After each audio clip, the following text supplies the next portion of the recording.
खुलुमबाय बे समाव बडलेण्ड इंखं टेलिभिजननि स्टुडियोआव आं मिथिका नार्जारी दिनैनि गाहाय रादाबफ्राव दङ खुंगा जिस्निथि 2 बोसोरारि जथुमा दुलाराय बर' आइजो अनसाय आफाद आरो खुंगा 19थि बोसोरारि जथुमा दुलाराय बर' हारिमु आफादनि सानथामनि मेहेरगोनां हाबाफारिजों खुंफुंनो लानाया दिनैनिफ्राय जागायबाय। गिबि मागोनि सानखालिनो अदालगुरिनि टेंकी बस्तियाव हाग्रानि मैदेरनि गाग्लोबनायाव सासेनि जिउ खहा। अदालगुरि जिल्लानि खैराबारि सिनाखना बाथौ थानसालिया सनाथि मायथाइ खुंनो लाहार फाहार।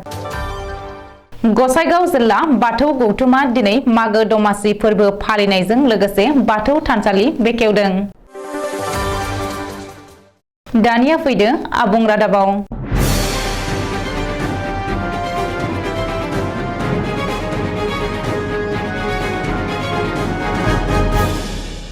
खुंगा जिस्निथि 2 बोसोरारि जथुमा दुलाराय बर' आइजो अनसाय आफाद आरो खुंगा 19थि बोसोरारि जथुमा दुलाराय बर' हारिमु आफादनि सानथामनि मेहेरगोनां हाबाफारिजों खुंफुंनो लानाया दिनैनिफ्राय जागायबाय।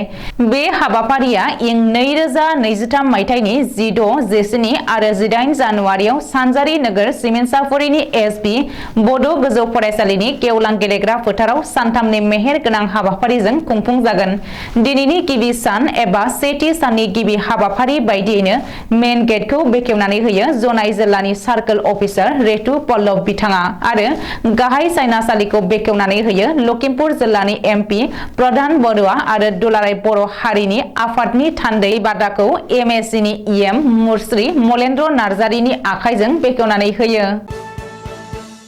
2023 मायथाइयाव हाग्रानि मैदेरा गिबि जिउ खहा खालामबाय सासे आइजोनि। भारत भुटान सिमना ओनसोलाव मैदेरनि गाग्लोबनाया सोलिगासिनो दङ। रायजोनि गुबुन जायगाफोराव मैदेर आरो मानसिनि सौग्रावलायनाया गोबां गिथावना महर लाबोबाय थानाय समावनो गिबि मागोनि सानखालिनो दिनै सोरांसि समाव अदालगुरि जिल्लानि टेंकी बस्तियाव फिन हाग्रानि मैदेरा जिउ खहा खालामबाय 60 बोसोर बैसोनि सासे आइजोनि। गोबाव सम डिमाकुसिनि बादलाफारा साहा बागानाव थाद'नाय हाग्रानि मैदेरा 2023 बोसोराव गिबि जिउ खहा खालामबाय।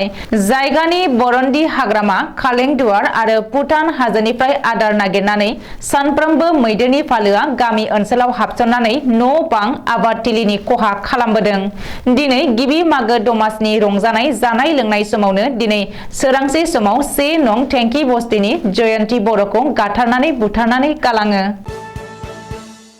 अदालगुरि जिल्लानि सिङाव थानाय खैराबारि सिनाखना हिरिम्बा बाथौ थानसालिया देग्लाय 50 बोसोर गोजाम जाबाय।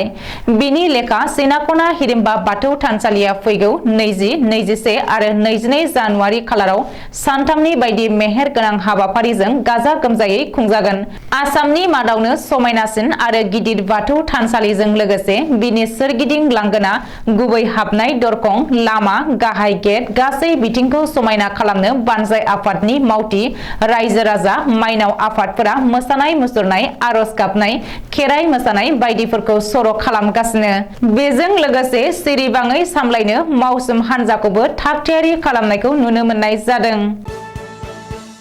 गसाइगावनि सिङाव थानाय फाख्रिगुरि गामियाव दिनै सा गसाइगाव बियाबनि गोदानै बाथौ थानसालि बेखेवदों। मख'नो गोनांदि हाबाफारि बायदियै बाथौ थानसालिखौ बेखेवनानै होयो। सा गसाइगाव बियाब दुलाराय बाथौ गौथुमनि बोसोनगिरि सुरज कुमार बसुमतारीजों लोगोसे जिल्ला आरो बियाबनि फिरफिलाखौ बिरहोयो ज्ञानेन्द्र इस्लारि आरो बेलेन्द्र इस्लारि बिथांमोना। दिनैनि रादाबा एसेनोसै। गोजोन्थों।